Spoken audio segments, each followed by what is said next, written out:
Hello, welcome back to Video Wizard, and today I have a very quick and easy tutorial on how to format your videos for YouTube Shorts because you want to become YouTube Short famous. I know you do, okay? So what you want to do is head up into Sequence, okay? Sequence settings, and then the very first thing you come across is video, okay? Frame size, you already have one here, but horizontal, you want that to be 1080, okay? And then horizontal, you want that to be 1920.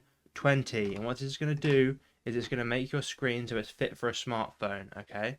Then all you do, just press OK. Okay, it's going to have some buffer window or anything like that. But your video is ready for YouTube Shorts, okay? So you can then head into Effect Controls, mess with your scale so it fits right, and then look at that. That will get millions of views, won't it? Thank you very much for watching. Have a great rest of your day.